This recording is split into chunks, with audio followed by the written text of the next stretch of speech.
Hi, so this is going to be a short add-on to the previous video, and this is just going to be looking at how convergence insufficiency might be influenced by your dental occlusion. That's your bite, how your teeth come together.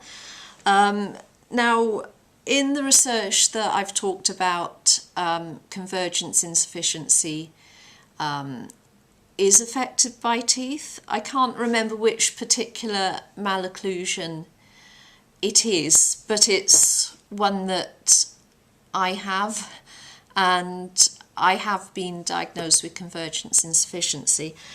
So now the interesting thing about this is that there are two tests for convergence insufficiency. In the one, they kind of hold a stick up in front of you. It's kind of like a big ruler, and it might have a little bird or a balloon or some sort of picture, and it's kind of gradated.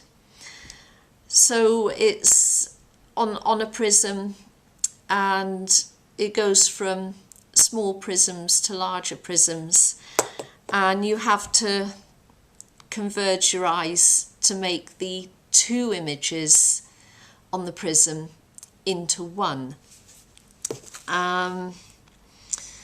So that's one test, and the second test is, well, I won't say the second test. It depends who you see as to which test you get.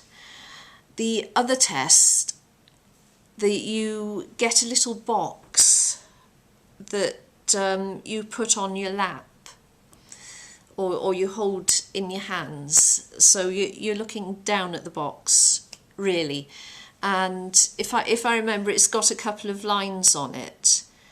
Now, all you have to do is to look at the box. You're not trying to make the lines become one line or anything like that.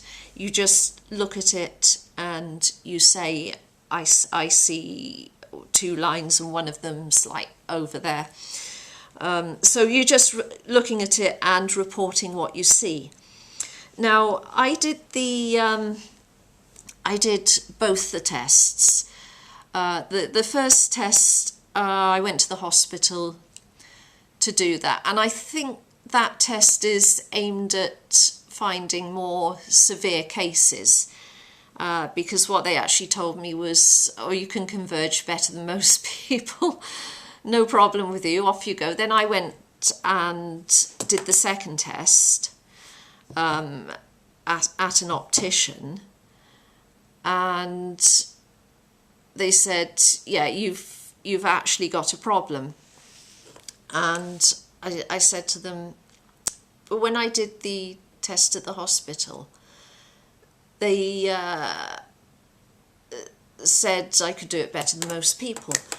And apparently there is a difference between how people perform in those two tests.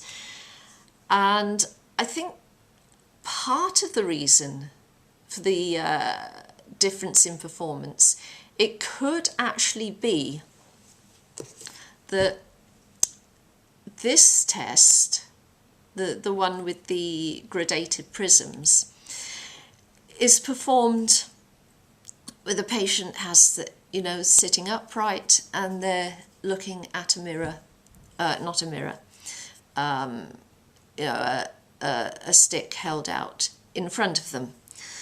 In the second test, you're holding this box, and you're actually looking down at it.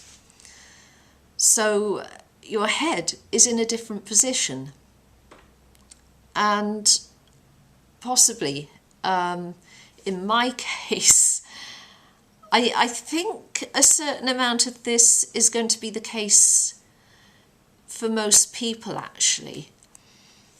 When you're looking down, you've probably got a little bit less control of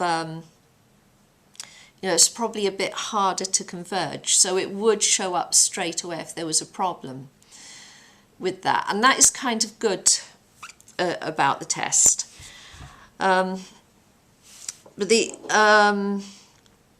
other thing would be, if your jaw falls forward, then you've got a different occlusion. Now, that's not going to happen for everybody, but it is certainly for some.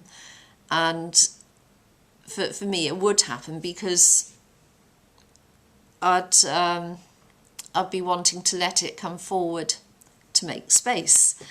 So, and once that is happening, then that affects your eye muscles, and you've lost control of your muscles that converge, really. So I was probably getting the results for that reason. So that is something a little interesting. So yeah, that is my observation. So please like and subscribe. Hope you enjoyed the video. Hope to see you in the next video.